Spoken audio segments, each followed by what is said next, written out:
7천만 원 이상인 회사들이다. 그렇습니다. 네. 그런 회사들이 많습니다. 어떻게 보면 정말 젊은 친구들, 저는 우리 그 미래의 세대들이 취업하고 싶은 그런 회사들인데 취업 자체에서부터 이렇게 길이 막혀 있다는 사실을 알게 되면 굉장히 가슴 아픈 일 아니겠습니까? 그렇죠. 그러니까 이런 노조 특권을 유지하기 위해서 지금 광주형 일자리도 현대자동차 노조가 반대하잖아요. 네. 왜냐하면 노조 독점적 지위가 흔들릴 수 있다고 생각하는 거고요. 첫 네. 번째는. 그리고 자기들이 사실 과도한 임금을 받는 거거든요. 네. 그 생산성이 다른 나라의 절반 정도밖에 안 되는데 그 임금은 거의 2배를 받고 있어요. 네. 그래서 근데 청년들 일자리를 창출하는 거를 감히 정말 배밖에 나왔지 그걸 어떻게 막을 수가 있습니까? 네. 이거는 저는 광주 시민들이 현대자동차 앞에 가서 데모를 해야 되는 사안이라고 봐요. 네.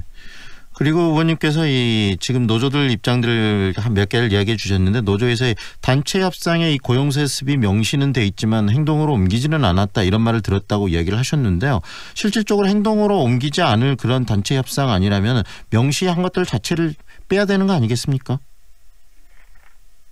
그렇습니다. 처음부터 체결하지 말았어야 됐고 네.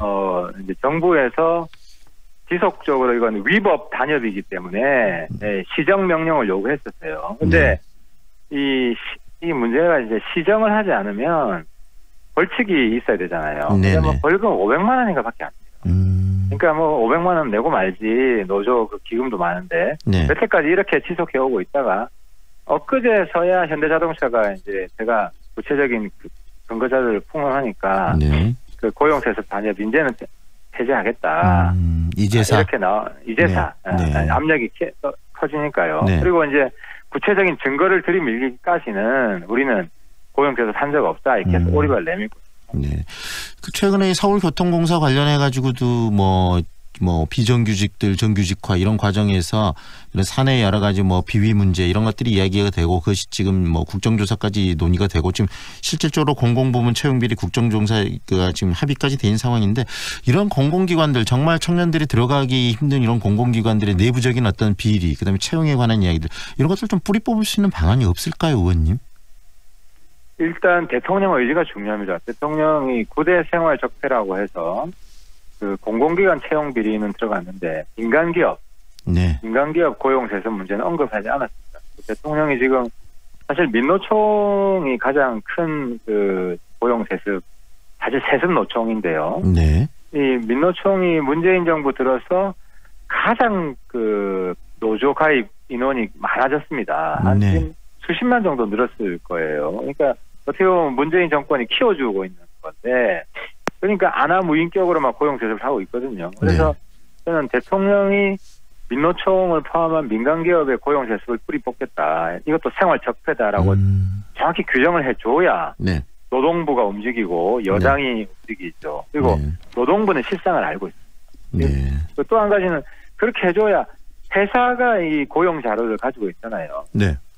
회사가 이 자수를 해야 되는 거예요. 이런 일이 있었다고. 근데 이제 회사가 노조 눈치를 보고 있고 이 노조가 대통령이 밀어주는 거 아니냐 이런 식의 인식이 있기 때문에 대통령이 회사한테도 겁먹지 마라, 노조 겁먹지 마라, 다 공개해라 이런 식의 신호를 명확하게 줘야 이걸 뿌리 뽑을 수 있어요. 네, 결국은 이 공정한 사회를 만들자라는 게 이 적폐 청산의 어떤 시작점이었다면 문재인 정부에서 이 고용에 특히 청년들 이 채용의 이 투명성, 공정성을 담보하는 데는 좀 더 적극적으로 대통령부터 의사 표현을 해야 된다는 말씀 아니겠습니까? 그렇죠. 지금 최근에 이제 문 대통령 지지율이 급격히 떨어지고 있잖아요. 네. 그 원인 중에 하나가 20대입니다. 20대 지지율이 떨어지는데 이런 채용 비리나 고용세습 문제에 대해서 문 대통령이 명확한 입장을 아직도 밝히지 않고 있습니다. 굉장히 절박한 문제인데 말로만 일자리 하지. 그리고 뭐 비정규직 정규직화 이야기를 해도 그게 그 노조 자녀들 친척들 그 고용 세습하는데 악용이 됐을 뿐이지 청년들 혜택 본 건 없잖아요 실제로. 이번에 서울 지하철 사례를 보더라도. 그래서 아무튼 대통령의 강력한 의지 투명이 굉장히 중요한 시점입니다.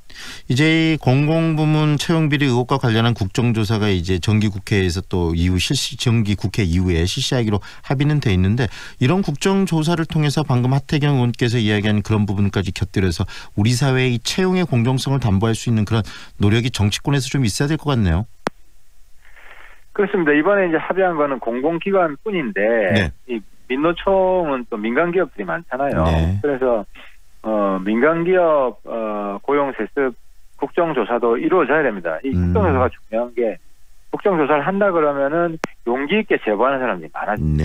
이거는 제보를 하지 않으면 꽁꽁 숨겨놓은 거기 때문에 실상을 알기가 어렵습니다. 그래서 이번에 공공기관 끝나면 민노총 국정조사를 해야 된다고 제가 강력히 주장하고 있습니다. 네. 가장 중요한 이 청년들이 공정한 룰을 통해서 채용될 수 있고 그다음에 또 미래를 설계할 수 있는 그런 환경 만드는 것. 정치권에서 계속 앞서서 나가서 그런 부분들을 좀 해결해 주기를 바랍니다. 오늘은 여기까지 들을게요, 의원님. 고맙습니다. 네, 감사합니다. 지금까지 바른미래당 하태경 의원과 함께했습니다.